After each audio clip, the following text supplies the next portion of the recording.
Tip number 1. You can use your wall to give you cover and time while you defuse a bomb. Especially when you see bombs planted in locations like this, where it's like a corner. What you can do is, even if there's 3 or 4 people still alive on the enemy team, you can actually just wall yourself off like this. And it will give you time to defuse the bomb. And you'll probably be able to do it even if there's 3 or 4 enemies alive on the other team. Just because this wall is so hard to break down. Tip number 2. You can use Sage's wall to give yourself high ground in certain situations and create unusual engagements that enemies won't really be expecting. So for example, most times if you're defending this point A on split, people usually expect you to be somewhere in this position so they can turn the corner at least and peek, right? But instead, if at the beginning of the round, if you set your wall here like this, and you're already set up like this before the timer even counts down to 0, this gives you a really good angle at the people coming through this choke. And so the point of this is to give you an idea that you can use your wall to give you high ground and create unusual engagements where enemies just don't expect you to be there. And there's a couple other places you can do this as well, and I'll show you.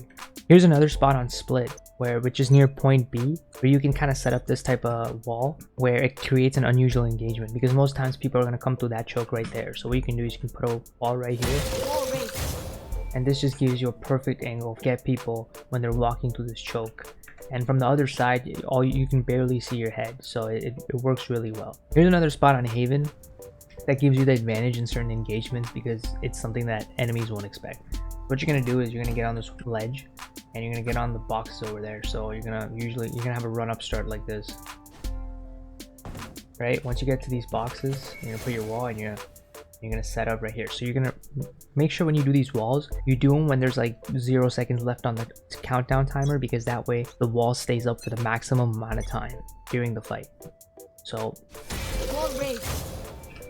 like right here, it's the wall right here is not attached to the ground, but is attached to the box a little bit higher. So this gives you a very good high ground and it creates a very unusual engagement, especially right here, because people are going to usually walk through here when they're attacking A and they do not expect this angle. And if you're like peeking it like this, I mean, it creates it's very hard for them to hit you, and at the same time you can hit them pretty easily. Tip number 3. When someone uses a teleporter, the sound is very loud so everyone knows that someone used it. So if you suspect that someone used a teleporter on the other team, the best thing to do is just wall off the entrance like this. This does 2 things. First, it makes that person inside pretty much useless for like 10 to 15 seconds because the teleporters are only one way and they can't exit unless they break this down, which gives your team time to set up near tellies and maybe line of sight it. Also, your teammates can start getting explosives ready to throw inside when they inevitably break the wall down. So another thing you can do is, if you really want to be aggressive with it, just set the wall right near the gate. That way you go up with it, and if someone opens the door, they're not going to be expecting a wall. So they're going to try to peek this, and you're going to have a perfect angle to kind of hit them. Tip number 4. You can use your wall to extend chokes. So for example, we know that when it comes to this B choke on split, people are usually waiting here for you to walk through the choke so they can just shoot you. So what you can do as an attacker is extend this choke so this whole area gets walled off and that guy can't pick you up. So as you're rotating here and you make sure that this area is clear and you don't know what's around this corner, what you can do is you can just simply place a wall here like this. And you can go through this choke, go around. So you can do this in many different ways. Obviously, you can also block off this part of the choke and giving you an opening to go this way. This is just one example. Remember, you can extend chokes and block certain areas of danger off preemptively with your wall to make sure your whole team can get through the choke safely. Tip number 5. You can use your wall and you can place it through objects. And what this does is it can potentially catch enemies on the other side of the object off guard. Now this is behind point A. Now behind the boxes right here is a very common place that enemies like to hide. So what you can do as an attacker is you can sneak up to the other side of this box and you can place a wall through it and they won't expect it and they're gonna get raised up and you can just shoot them. And this has happened a bunch of times because I know people love to hide here. So you can place your wall through the box like this, and you can see that it raised on the other side as well. and it's gonna raise the opponent with it, and you can just shoot them like this. This is a very niche tip, but in certain situations when, for example, if you have to plant a bomb and you know someone's maybe on the other side, you can kind of place a wall like this just to be safe, and worst case scenario, it gives you high ground. Tip number 6. When you put a wall on the entrance that has a stair, you essentially create a one-way entrance where only you can enter and the enemy can't enter, but at the same time you give yourself a great angle to peek. So here's an example. So I'm putting this off the stairs. So I'm blocking this whole choke. 30 seconds left. So if you're on the defense, this is great because this can avoid any flankers coming out from B.